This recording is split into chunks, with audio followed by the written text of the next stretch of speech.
بسم اللہ الرحمن الرحیم۔ السلام علیکم ورحمۃ اللہ وبرکاتہ۔ مسلم کیلیگرافک چینل کی طرف سے آپ سب احباب کو خوش آمدید۔ عربی خط نسخ طرز مصحفی تختے نمبر 5 مرکبات کے ذیل میں آج ہماری 16ویں ویڈیو ہے جو سواد اور واو پر مشتمل ہے۔ سواد سے مراد سواد اور زواد ہے اور اس میں کوئی تبدیلی نہیں ہوتی ہے، اس میں جو تبدیلی آتی ہے اس کے غنّے میں آ جاتی ہے۔ اور ہم نے بار بار کہا ہے کہ سواد جب الف کے ساتھ ہو، دال، لام، کاف، لام الف لا کے ساتھ ہو تو اس کا غنّہ جو ہوتا ہے تھوڑا سا پلیٹ نما ہوتا ہے اس طرح۔ اور اگر ہا میم وغیرہ کے ساتھ ہو، یا کے ساتھ ہو تو اس کا جو غنّہ ہوتا ہے الٹا ہو جاتا ہے۔ آپ یہاں پر دیکھ سکتے ہیں، دیکھیں یہاں پر مطلب کہنے کا یہ ہے اس پوری تفصیل کا کہ سواد کے ساتھ غنّہ کا ہونا از حد ضروری ہوتا ہے۔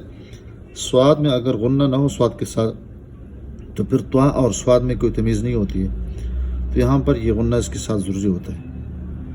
اور اگر سواد بکے حروف کے ساتھ ہو تو پھر سواد یا تو اس کے ساتھ یا غنّہ تھوڑا سا اسپیس کی شکل میں یا دندان کی شکل میں یا نشست کی شکل میں اس طرح اپنے آپ کو ظاہر کرتا ہے۔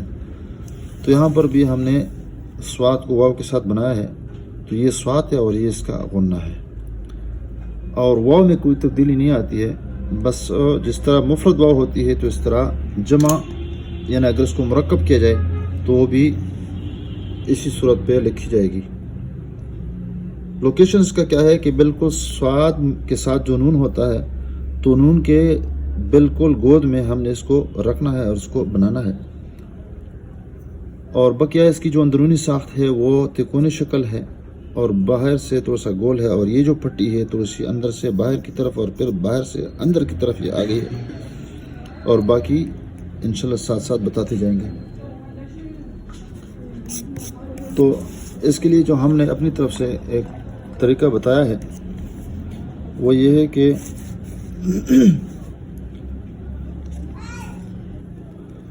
تو سواد اور واو کو سون یعنی سواد اور اس کے غنّے کے درمیان میں رکھتے ہیں۔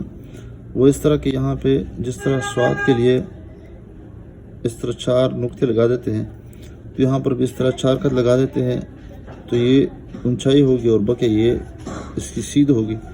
تو یہاں سے اوپر کی طرف ہم جائیں گے اور یہاں پر جب پیک پہ پہنچیں گے تو یہاں پر تھوڑا سا وقفہ کر لیں گے۔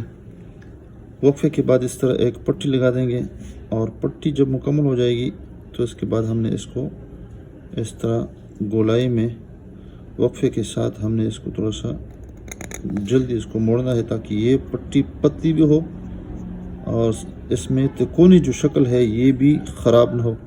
پھر اس کے بعد یہ اس کے قریب لا کے پھر اس میں سے نکال کے اور یہ دوبارہ اس کو ہم نے بنانا ہے۔ تو گویا کہ ہم نے سواد کا پہلا مرحلہ مکمل کر دیا۔ تو یہاں پر یہ اور یہ اس طرح یہ ہونی چاہیے۔ تو اس کی پیمائش باہر سے 3 قط ہو جائے گی اور اندرونی طور پر 2.5 قط ہو جائے گی، 1 سے 2 سے 1.2، اور یہ پورا قط اس کی جو اندرونی ساخت ہوگی اور تکونی شکل بھی اس کی برقرار رہے گی۔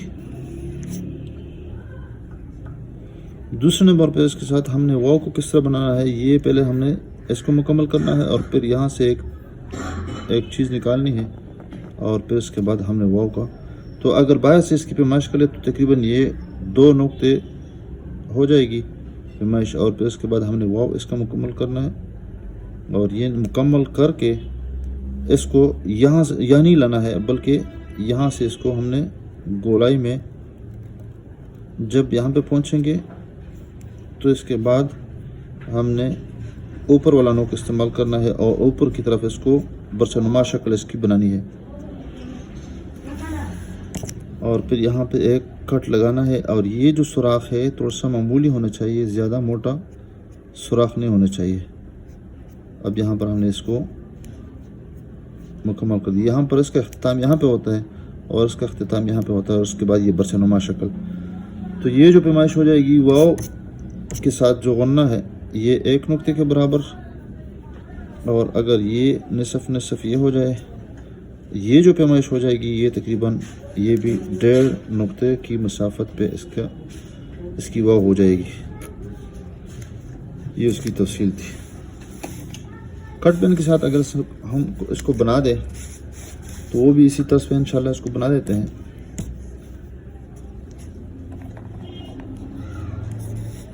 اب اس کو دیکھ سکتے ہیں. اس کے لیے اگر پیمائش اور نقطے وغیرہ نہ بھی لگا دیں، بس تجربہ ہو، اور اس کو یہاں پر دبا کے پھر یہاں پر تھوڑا سا ڈھیلا پکڑ لیتے ہیں، اور پھر اس کے بعد اس کو ہم اس طرح بنا دیتے ہیں. یہ مکمل کرتے ہیں، اور پھر یہاں سے قلم کو ترچھا پکڑ کے گولائی کی شکل میں یہاں پر ایک سٹاپ کرنا ہے، اور پھر اس کے بعد اوپر اس کو اٹھانا ہے. دوبارہ اس کو دیکھیں.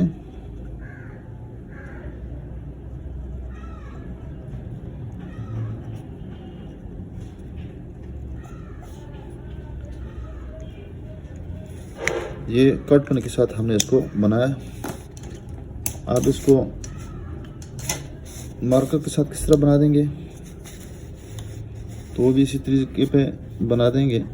یہاں پر قلم کو اوپر لے کے جائیں گے، پھر اس کے بعد دوسرا پیس بنا دیں گے، اور پیس بناتے ہی تھوڑا سا یہاں پہ تھوڑا سا وقفہ کر لیں گے، اور وقفے کے بعد تھوڑا سا اس کو گولائی میں اس کو لانا ہے، تاکہ یہ علاقہ تھوڑا سا معمولی سے پتلا بھی ہو اور گولائی بھی ہو، اور اندر کا جو تکون ہے اس پہ کوئی اثر نہ پڑے. پھر اس کے بعد ہم نے اس کو سیدھا کرنا ہے، اور اوپر والا نوک استعمال کرنا ہے، یہ والا، اور اس کے بعد یہ والی اس کے ساتھ جو واو ہے یہ ہم نے بنائی ہے.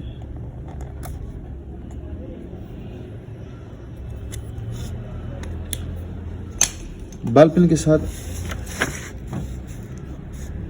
اسی طریقے پہ بنا دیتے ہیں.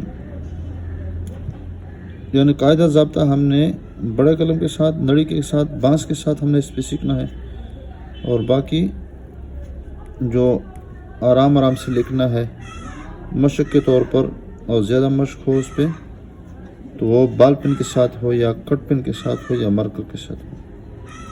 اور اکثر بتاتے رہتے ہیں کہ ہمیشہ کے لیے ہمارے پاس قلم نہیں ہوتا ہے، نہ بانس ہوتا ہے، اور نہ موقع ہوتا ہے کہ ہم بڑے قلم کے ساتھ لکھیں. تو اکثر و بیشتر جو رجسٹر سائز کی کاپی ہوتی ہے انہیں اس کا انتخاب کرنا ہے. انشاءاللہ میں ساتھ ساتھ اس پہ بھی بات کر لوں گا کہ ہم نے کاپی میں اس پہ پریکٹس کرنی ہے. پیجز اگر نہ ہو یا تختیہ وغیرہ پہ نہ کرے، کیونکہ اس میں مشقت ہوتی ہے، اس کو دھونا پڑتا ہے، اور بال پن کے ساتھ اور کٹ پن کے ساتھ مشقت اتنی نہیں ہوتی ہے، اور وقت بھی زیادہ نہیں مانگتی کاپی. ویڈیو دیکھنے کا بہت بہت شکریہ. آپ اس ویڈیو کو ثواب کے لیے اسی بھی شیئر کیجیے گا. السلام علیکم ورحمۃ اللہ وبرکاتہ.